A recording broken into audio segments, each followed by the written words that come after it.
Hi everybody. I'm here, Des, with Martin and Robert, and we just want to give you an update on today's bit of the public inquiry and like sort of a bit of a recap on the week. I've mainly been watching on the live stream today. It actually finished at sort of lunchtime-ish today. Yeah, finished early. Yes, quite early. Yeah. Yeah. So tell us what happened today, and then we'll go from there. Well, today a guy called Mr. May turned up from the CPRE. What's the CPRE? Campaign. Hang on. The preservation of Rural England. That's it. Yes. So he was in opposition to the development, and he was arguing that these warehouses were not small scale. And he focused quite a bit on policy 36, which really lays down how this build could be done. Is there anything else, Robert, you think of? Yeah, I think what he said was music to our ears. The only trouble is he read it in a rather unexciting way. He never lifted his head once. Bit of a shame, really. But I think people did listen, and perhaps most important of all, the inspector was definitely listening and making notes. So I mean, he was there, and he made his point, and I think we have to be really pleased that he turned up to represent that organisation on a very important development. Yeah, absolutely. And what happened to the rest of the day, or the rest of the morning? Well, there was a... To start with, we had the council's employee who was given a bit of a hard time yesterday. He carried on, and he was further cross-examined by Buccleuch's lead barrister, who managed to probably wring one or two more concessions out of him that he probably would have preferred not to have made. But there we are. Nothing disastrous, I don't think. We then had... who came next, Martin? Gilbert Harvey. Oh, yes, that's right. Gilbert Harvey, who is basically a local commercial land agent or estate agent, who was giving evidence about what the demand is locally for different types of warehouses. What are called strategic warehouses, which are warehouses over... Is it 9,000 square metres? Yes. And non-strategic warehouses, which are warehouses with a floor space of less than 9,000 square metres. Correct. Oh, small scale? Yes, well, not in our opinion. Don't go there. And so he was talking about what the demand was and also what the availability was. And he was actually, to the council's barrister's credit, he was given a fairly strenuous cross-examination, and he also made probably one or two concessions that he would have preferred not to make, which I guess is what these barristers are there to try and get out of people. So I would call that a sort of one-all type of session. Would you not? Yes, I would agree. I think the council's barrister really got him to agree that there was a need for other types of commercial property, B1 and B2, which was in the second phase of the build. And I think what he's trying to do is to say, well, if there's a need for them in the second phase, maybe they could be in the first phase. Yes, it was pretty technical, I have to admit. And you had to concentrate pretty hard to follow it. Can you just give anybody that's watching like an idea of what B1, B2, B8, what these kind of warehouses are, and describe some that already exist, if you like what's strategic and non-strategic? Because a B8 is a warehouse, yes, or storage, same thing, and 9,000 square metres and above is classified as strategic, and below is non-strategic. So, what does strategic mean? What's the Salvation Army building? That is probably non-strategic. So it's less than 9,000 square metres. I would say so. Don't quote me on that, but I would say it is. Always pretty borderline. But like the DHL depot or the Primark one near like the Titchmarsh turn-off. That's or the Clapton turn-off. That's a strategic one. that's And strategic, just on the massive. other side of the A43, from where we're concerned with, there is an absolutely vast warehouse. I'm not sure which one it is. Is it? Argos, I think. Is that Islip? Is that that side? No, no. Oh, the other A43. side. Oh, yeah, the Argos. Yeah. I think it's Argos. It's absolutely vast, and that's probably, I don't know, 20,000 square metres at least. I mean, they're absolutely huge. At least. Some of the ones that have been built in Corby at the moment on the new Magna Park site, they are, absolutely vast, and they are very definitely strategic. I never actually thought about what the significance of the word strategic is, and I think probably it means that they are of national importance. That's perhaps, I may be wrong about that, but I think a lot of these warehouses are justified by developers on the basis that, if you like, the nation needs them, and the nation needs them, unfortunately, where we are in Northamptonshire because of the communication excellence and the fact where we are, supposedly 2 hours from virtually anywhere. So this is where the developers want to put their blooming great warehouses, because it suits them. And one of the things that came out today, and it's probably no great surprise, but the larger the warehouse, the more profit there is in it for the developer who puts it up, or for the owner of the warehouse. So that was really the explanation for why these large strategic warehouses are very much in demand. And the sort of paradox really was that Buccleuch was saying, well, everybody wants these really large warehouses, but what about the smaller businesses that want small warehouses? And what they're saying is that they are in a position and intend to, if they get planning permission, provide what they call smaller warehouses, in other words, under 9,000 square metres. But to the average person, a smaller warehouse is still huge. Stonking great, yeah. Yeah, Absolutely. as we know. Absolutely. So, all a bit confusing really, but the bottom line is that I would say it's on a knife edge, this argument about what constitutes a small-scale warehouse, which is what Policy 36 allows. So it's got to be small-scale. And I think Council are saying small-scale is not very big, and Buccleuch are saying it's a lot bigger. and I think there was most of yesterday afternoon was spent on the difference between small Yes, and small that scale. was wasn't it? yesterday's Yes. argument. Smaller, and small scale. Yeah. There doesn't seem to be any definition anywhere for what small scale means. So even their barrister is admitting, wouldn't it have been great if somebody had actually defined what small scale meant within the document? But there is a kind of definition that we think is in the document, and that is really quite a lot smaller. About, is it 929 Square metres. metres is what Mr. Bennett, their witness, is saying Well, is The council small scale. yeah. I suspect in the new local plan, small scale will definitely be defined. I should think so. Yes, errors I think in the past. Yeah. Yes. So this week generally, how do you think? Well, I mean, it started on Tuesday. We've got 2 other days. If you haven't watched those other recaps, or not recaps, I guess recaps.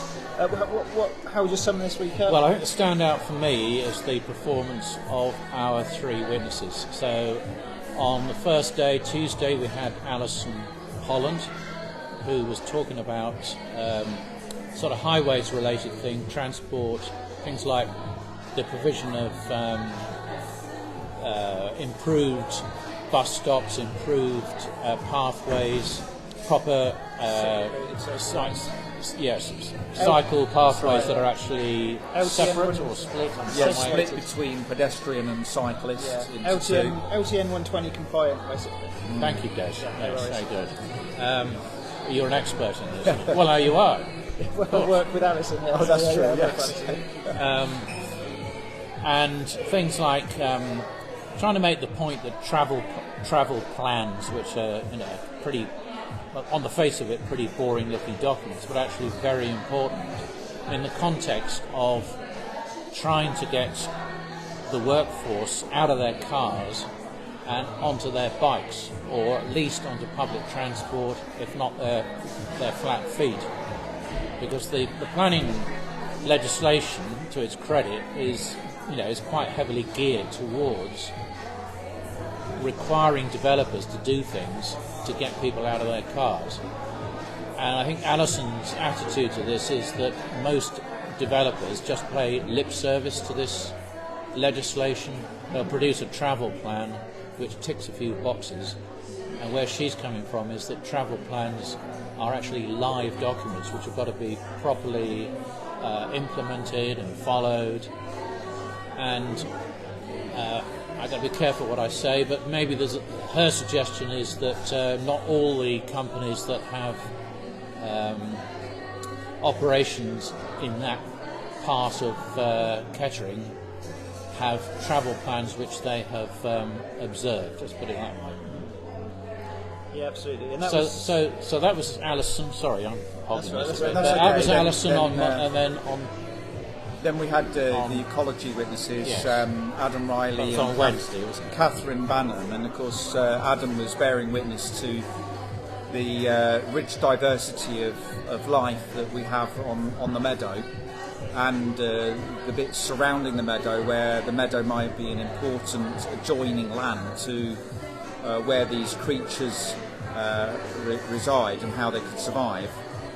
And then Catherine really very robustly was trying to argue that the mitigation, which is on portions of land more or less east of Walton, would take years to come in to this kind of same value, possibly not even ever, because if they've been farmed, then the various nitrates and other fertilisers that have gone into the soil would have enriched them too much for the wildflowers and etc. to grow, so that all these birds and insects will go there in the same quantity that is currently at the meadow. So the loss of the meadow itself would be devastating, as I think we all believe, because that's why we're one of the main reasons we're all part of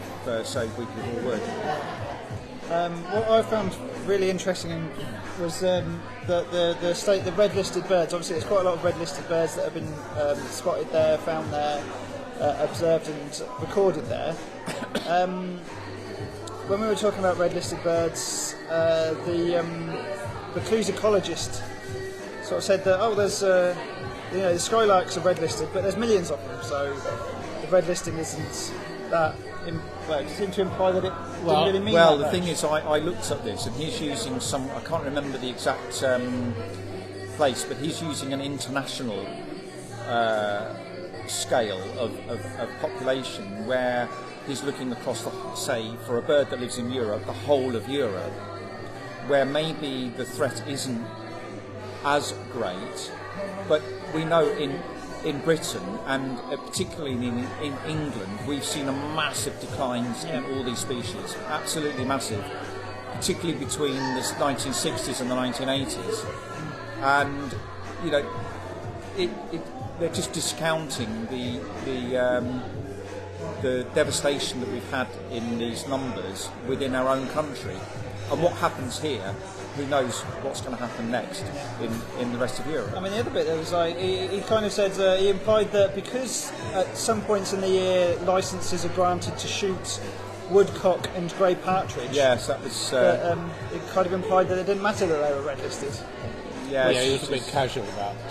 Which is actually not true. Apparently, the grey partridge is not allowed to be shot. It must be left and ignored. It's a different type of partridge that they breed and let out to be shot, not the grey partridge.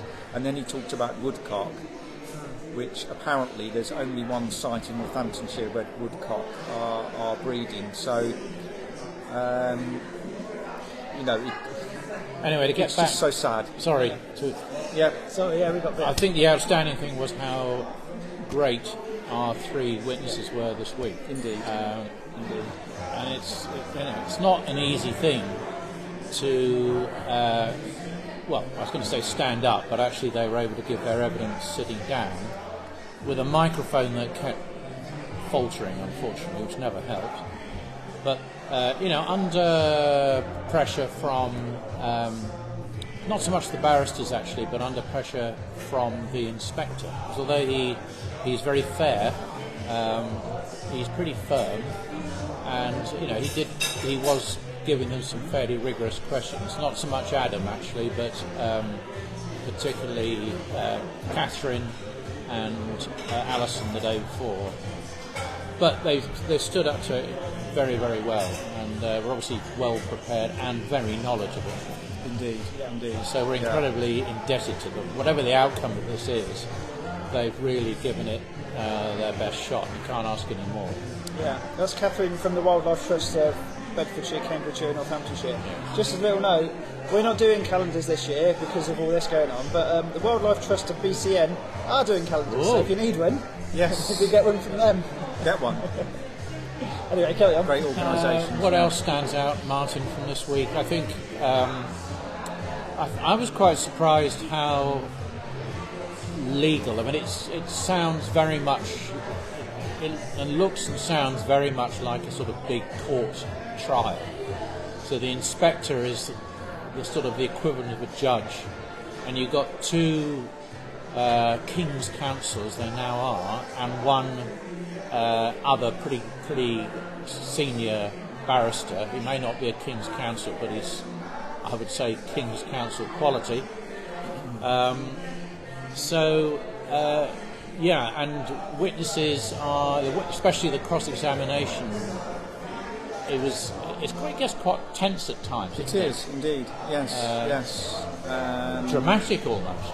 Yes, I mean, it's been an experience for me. I've never ever been in a planning inquiry before, so it's been, it has actually been quite interesting to sit and listen to the evidence and to try to keep up with all the documents and follow everything that's been going on. I think one good thing is that we haven't had a shred of legal argument. So there's been no barristers arguing with each other or barristers arguing with the inspector. It's all been basically evidence being given by witnesses and then the witnesses being cross-examined on their evidence. Which actually, as I say, can get... What's exciting about it, I suppose, is where the barrister is trying to get something, getting the witness to say something, and the witness doesn't want to say it, and the barrister will try every which way to persuade or cajole or trick or whatever that the witness into saying something they don't want to say. And we saw some good examples of how barristers achieve that. Absolutely. What else? I think I said it just now. I think the inspector is incredibly fair. He allows things to run for the most part, very little interruption. He doesn't ask that many questions, but when he does ask them, they're right on the spot, or at least they seem to be right on the spot. And he's got a sense of humour, and he's not, you go and have a coffee during the interval, and there he is getting his coffee. Indeed, He's a sort of regular guy.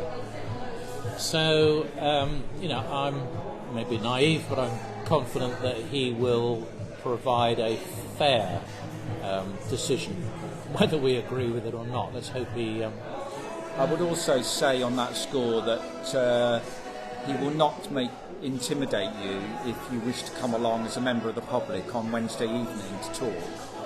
He's not going to be cutting people short unless they become ridiculously verbose and just repetitive and silly. But I think anybody that comes along with a sensible approach is going to be listened to. Yeah. He did say to me today, I asked him, how long people could speak for. There doesn't seem to be a limit other than how many people turn up. So obviously if 50 people turn up, we can't speak for so long. On the other hand, he did say if somebody has said something that you agree with, you could just say, Fred Blogg said what Fred Blogg said I agree with, but my own personal experience, and just add something to it. Yeah. There's more information on our website. If you go to safeweeklyallwood.com/public-inquiry, that's with an I, because there is a section of text there that the inspectors put out there. We're asking everybody to read before they register to speak on Wednesday. So if you can come on Wednesday the 6th from 6:30 p.m. to 9 p.m, then please register. You email julie.randall@northnorthants.gov.uk to register to speak. It'd be really good to have as many people there as possible. Even just come along if you're not intending to speak as well, just so you can bear witness to the public speakers who we know will be incredible. Yeah. So that's it. I think that's it. So what's happening next week? So next week it starts on Tuesday. Oh yes.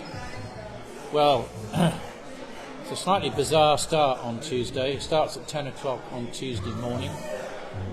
One of our own, Laura Joy Curry, will be doing a presentation to the inspector by both Teams or Zoom or whatever it is, by virtual method. She will then be followed by the Right Honourable Mr. Hollowbone, MP, who will be there in person, and as we understand it, will be supporting our position, which is we're very grateful for. And then we move into we've got 4 witnesses on Tuesday. So it's very much a Save Weekly Hallwood day, and so if you're ever going to come along and listen to a day of the inquiry, Tuesday's a good day to do. Yeah. And then what's on for the rest of next week? Well, the rest of the week, it then gets it's pretty technical stuff. It's basically planning stuff. That doesn't mean to say it's not interesting, because as we've tried to demonstrate, planning stuff can be interesting. Quite a lot of debate about whether there should be a master plan in place, agreed by the council, before Buccleuch could realistically obtain planning permission on any part of the land that's designated. Sorry, what's the word? Not designated. Allocated. Thank you. I think that'll be quite a big subject, and it's really sort of planning all the way for the rest of the week until we get to the end of the week, and on Friday the 3 barristers will get their chance to impress by doing what's called their closing speeches, and each closing speech I anticipate is going to be something like an hour and a half long, and try and basically summarise each party's case. So our barrister Paul Stinchcombe will be there putting our case to the inspector, and the inspector will then go away and mull over it, and he says that he will produce his decision by the end of the year. So sometime between Christmas and New Year is when we expect the decision to be announced. We'll have our fingers crossed over Christmas. Absolutely, yeah. I was going to say something else as well next week. Anything else about Wednesday night? No. Des, are we going to do a car sharing thing on Wednesday? Yes, Wednesday evening we'll be again at the Cornmarket Hall. I think we'll be leaving at sort of 5:45. So if anybody wants a lift over to Thrapston, car sharing, we'll leave at 5:45 to make sure we get there for 6:30. Just come along and we can check you in a car with one of our supporters or one of the members of the team. If you can't get there till later, say that you can't get there till 7:30, it doesn't matter. No, Still turn up at 7:30 or even 8 o'clock. No, people can come in and out. Yeah. So you don't have to be there at 6:30. Yeah, and we'll keep live streaming throughout the week as well. We've got the council's live stream and our live stream. I think we've had better sound on ours. We've had reported, so we'll keep doing both. you know, we're only doing it on like an old iPhone and a tripod and a microphone, so I'm surprised that it's working as well as it is. But yeah, that's good. And yeah, and if you've been following any of this week, oh yeah, I would say actually that it's worth looking back on our live stream if for any of those campaigns out there, like Staunch, like I know there's some down in Toaster. There's the Save Barton Spinney as well, and I'm not sure what's happening with the Protect the Eyes Valley, but if any of those campaigns, I guess, could potentially in the future go to a public inquiry, so it's really worth checking out what's happening with Weekly Hall Wood, because it's a learning curve for us, definitely, somewhere we didn't expect to be. So yeah, if anybody out there is interested and is part of a campaign that could end up at a public inquiry, it's definitely worth like going through the live stream and seeing and getting that experience to find out what it's all about, really. If we can help other campaigns, then we absolutely want to, yeah. Free. Okay, brilliant. Well, I think that's it from us. Yeah. Yes. Is it goodbye from him? Goodbye. From him, And him, him. him and him. Have a lovely weekend, and we'll be Yes. back on Tuesday. Thank you. Bye bye. Good night.